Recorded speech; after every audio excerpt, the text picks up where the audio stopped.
এই বিষয়টা আমাদের মনোযোগ দেওয়া উচিত। বর্তমান সরকারের আগে স্বাস্থ্য ব্যবস্থায় যেটা ছিল শুধু আওয়ামী লীগের একচেটিয়া অধিকার, বাংলাদেশের একমাত্র মেডিকেল ইউনিভার্সিটি সেটাও একজনের নামে করে শুধুমাত্র আওয়ামী চিকিৎসকদেরকে সেখানে পুনর্বাসিত করা হয়েছিল। আর কোন জায়গায় কোন জাতীয়তাবাদী আদর্শের চিকিৎসকরা ঢাকায় পিজিতে তখন চাকরি পেতেন না। এখন কিছু কিছু হয়েছে, কিন্তু দুর্ভাগ্যজনক ভাবে বলতে হয়, সত্য নির্মম সত্য কথাটা হলো বর্তমানে যিনি স্বাস্থ্য উপদেষ্টা আছেন অন্তর্বর্তী সরকারের, এই স্বাস্থ্য উপদেষ্টা হচ্ছেন আমাদের সবার শ্রদ্ধেয় ডক্টর মোহাম্মদ ইউনূস সাহেবের গ্রামীণ ব্যাংকের পার্টনার। গ্রামীণ ব্যাংকের পার্টনার উনি, এবং তিনি ওনাকে ইউনূস সাহেবই ওনাকে উপদেষ্টা বানিয়েছেন। ওনার সঙ্গে আবার আরেকজন আছেন স্বাস্থ্য উপদেষ্টার বিশেষ সহকারী।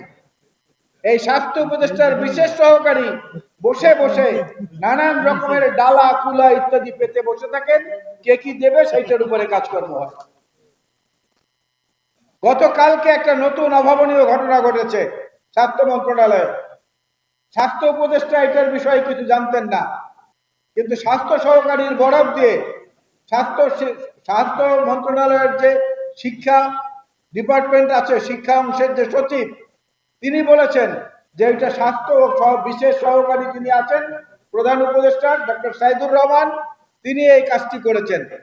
তিনি বেসরকারি বিশ্ববিদ্যালয়ের, বেসরকারি মেডিকেল কলেজ এবং সরকারি মেডিকেল কলেজগুলোর অনেকগুলোর আসন সংখ্যা কমিয়ে দিয়েছেন, শিক্ষার্থীদের আসন সংখ্যা কমিয়ে দিয়েছেন ওনার একক সিদ্ধান্তে।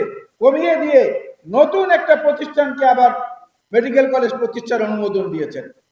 অজুহাত দেখিয়েছেন যে এই সমস্ত মেডিকেল কলেজগুলোতে যত আসন আছে এই আসনে ছাত্রছাত্রীরা ভর্তি হয় না, ছাত্রছাত্রীর সংখ্যা অনেক কম, সুতরাং এইগুলো দেওয়ার কোনো যৌক্তিকতা নাই। সরকারের বাজেট এখানে অনেক বেশি বরাদ্দ করা লাগে, যেটা আমাদের জাতীয় বাজেটে ঘাটতি তৈরি করে। তাহলে নতুন কেন আবার আরেকটাকে দিলেন? কি লেনদেন সেখানে হয়েছে? আজকে আপনাদের সবার পক্ষ থেকে এটা জানতে চাওয়া উচিত, কি সেইখানে লেনদেন হয়েছে যে লেনদেনের ভিত্তিতে নিয়ম ভঙ্গ করে এটা দিলেন। আপনি বলছেন যে অতিরিক্ত এই জন্য কমিয়ে দিলাম, আবার নতুন একটাকে আপনি পারমিশন দিলেন। এই অনাচার এইভাবে চলতে পারে না। এই সরকারের দায়িত্ব না এইসব নীতি সংক্রান্ত কাজগুলো করা। জাতীয় নীতিমালা এবং স্থানীয় নীতিমালার কাজ করবে নির্বাচিত সরকার।